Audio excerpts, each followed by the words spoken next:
So let's today begin with a historical topic. Yes, हम physics ही पढ़ रहे हैं ऐसे मैं बता दूं आपको.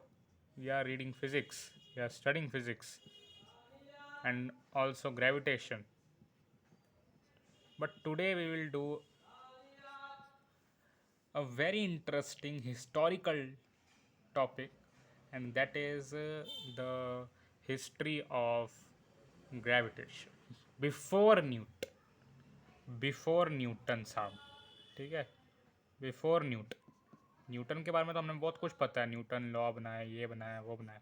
बिफोर न्यूटन क्या क्या चीज़ें हुई वो ज़रा आज देखेंगे. ठीक है, बहुत छोटा सा लेक्चर होगा, करीब 5-6 मिनट का. फटाफट देखते हैं. फिर हम उसके बाद पढ़ेंगे कैप्लर्स लॉ अगले लेक्चर में. ठीक है, इसको एक मज़ेदार फन लेक्चर की तरह बने ना. ठीक है, फन लेक्चर की तरह. फम लिख रहा हूँ मैं बार बार, एन की जगह ना मैं यहाँ पे भी मैंने डब्ल्यू की जगह छोड़ो, कोई बात नहीं. फन लेक्चर की तरह लेना है इसको, थोड़ा मज़ेदार होगा लेक्चर, मज़ा आएगा आपको. ठीक है, तो ग्रेविटेशन और प्लैनेट्स की ये सब बातें, स्पेस की बातें, एस्ट्रोनॉमी की बातें, एस्ट्रोनॉमी, ये सब ना ग्रीक लोगों को बड़ा अच्छा लगता था पुराने ज़माने में. हालांकि इंडियंस को भी लगता था, वो और पुराना ज़माना था, आर्यभट्ट वगैरह. सो वैसे हम ग्रीक्स की बातें करेंगे, इंडियंस की अभी फ़िलहाल नहीं करते हम. रादर अगर हम बात करें तो Aryabhata is very intelligent astronomer of his time. ठीक है, बहुत ही इंटेलिजेंट थे वो. ग्रीक से भी काफ़ी ज़्यादा इंटेलिजेंट थे. पर अभी हम बात फ़िलहाल ग्रीक्स ही करेंगे. ठीक है, सो इन सबसे पहले क्या होता है ग्रेविटेशन और इन सब प्लैनेट्स की अरेंजमेंट कैसे हो रखी है, सोलर सिस्टम क्या है, स्टार्स क्या हैं, ये सब क्या है. उन सब के ना बहुत पहले पहले बहुत टाइम पहले ना फिलोसोफर्स होते थे. कोई ऐसी तो कोई मैकेनिक्स उस समय थी नहीं, कोई फिज़िक्स तो ऐसी कोई थी नहीं. फिज़िक्स कब आई है एक तरीके से फॉर्मुलेशन में, कब आई है फिज़िक्स? गैलीलियो के टाइम पे. ठीक है, आप कह सकते हो कि गैलीलियो के टाइम पे मेन मैथमेटिक्स वाली फिज़िक्स शुरू हो गई थी, गैलीलियो और न्यूटन के टाइम में. उससे पहले फिलोसॉफिकल थी. ठीक है, फिलोसॉफिकल बातें होती थी. तो जैसे कि एरिस्टोटल हो गए, टॉलमी हो गए. ठीक है, टॉलमी की बात करेंगे. टॉलमी कौन थे? टॉलमी को ना ग्रीक गॉड की तरह ट्रीट किया जाता था. हालांकि ग्रीक गॉड थे नहीं है, बट फिर भी ग्रीक गॉड की तरह ट्रीट किया जाता था इनको.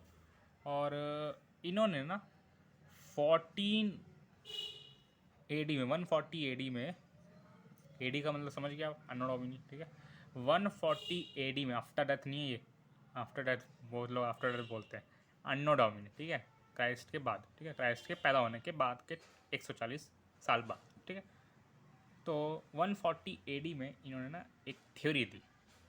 क्या थ्योरी थी वो थी आपकी geocentric theory. Geocentric means, geo means earth, centric means centre. इन्होंने कहा, he says that earth is in the centre of the solar system. और वैसे उस समय सोलार सिस्टम का पूरा यूनिवर्स ही मान लो. Earth is in the centre of the universe and everything revolves around this, like this. आपने ये ना फेरी टेल में और कार्टून वगैरह में बहुत सुना होगा, ये ऐसे मानते हैं लोग. ये आपकी अर्थ है और बाकी सारी चीज़ें इंक्लूडिंग सन आसपास घूम रहे हैं. ठीक, यह टॉलमी की कहानी. टॉलमी ने ऐसा कहा. और टॉलमी को ना ग्रीक गॉड, मैंने क्यों बोला है कि ग्रीक गॉड माना जाता था, ये इसलिए एम्फोसिस किया मैंने कि क्योंकि इनके खिलाफ काफ़ी सालों तक, काफ़ी मतलब काफ़ी सालों तक कोई नहीं, सिवाय वन निकोलसन निकोलसन कुपरनिकस, इनके अलावा इनके खिलाफ और कोई नहीं गया. और ये कब गए इनके खिलाफ? ये गए 1543 में. समय देख लो, 1543, ये भी एडी ही है.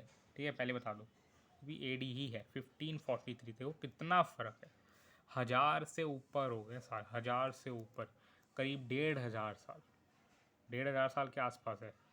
तो 1500 तक हम यही मानते थे कि अर्थ सेंटर पे.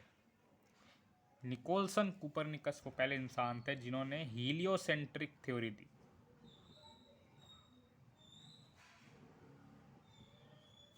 हीलियोसेंटर means sun is in the centre, helio means sun, ठीक है, सन सेंटर थ्योरी, ठीक है, सन सेंटर पे, बाकी सब अराउंड में घूम रहा है। बट ऑब्वियस सी बात है, एक तो ये ग्रीक गॉड की तरह ट्रीट किए जाते थे, इतने साल तक साइंटिस्ट लोग ये मानते आ रहे थे, तो इसको रिजेक्ट कर दिया।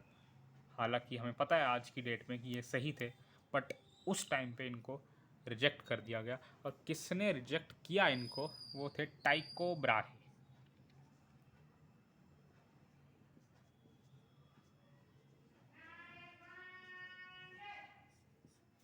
टाइको ब्राहे जिन्होंने क्या दिया, टाइकोनियन सिस्टम,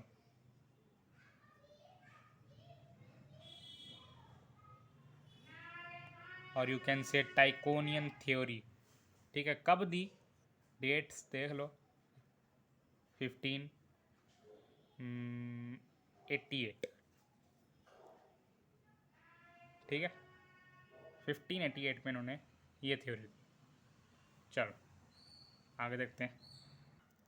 अब ये टाइकोनियन सिस्टम था क्या? ये तो था कि जियो सेंट्रिक है, अर्थ सेंटर पे, ये था कि सन सेंटर पे।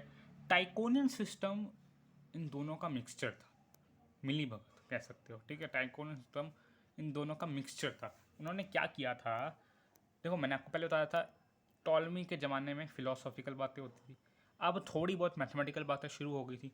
सो टॉलमी ने philosophy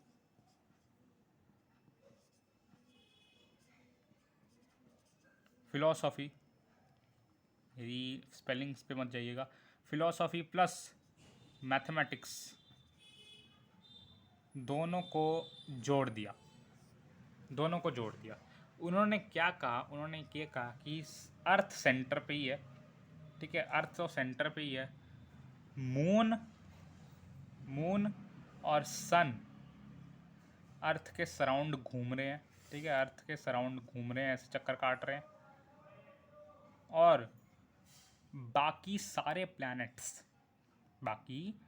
planets mercury, Venus, Mars, Jupiter, Uranus, Neptune, Pluto अगर होगा उस समय, सारे के सारे अर्थ के सराउंड ना घूम के सन के सराउंड घूम रहे हैं, ठीक है। अर्थ सेंटर पे है, मून और सन अर्थ के सराउंडिंग घूम रहे हैं। ये सारे प्लैनेट इनडायरेक्टली अर्थ के सराउंडिंग घूम रहे हैं, लेकिन डायरेक्टली सन के सराउंडिंग घूम रहे हैं। ये कहा टाइको ब्राहे। इसका अपोज किया गैलीलियो ने। कब? जब उन्होंने 1609 में टेलीस्कोप की डिस्कवरी की। 1632 में उन्होंने अपनी थ्योरी दी, और तब जाके निकोलसन, कोपरनिकस सही प्रूफ हुए। उसके बाद फिर टाइको ब्राहे के खुद के असिस्टेंट का कौन आए, केपलर, जिनके हम लॉज डिस्कस करेंगे। उन्होंने कब अपने लॉज दिए, 1619 में। सो ये तो था सारा का सारा historical evident of gravitation. Thank you very much.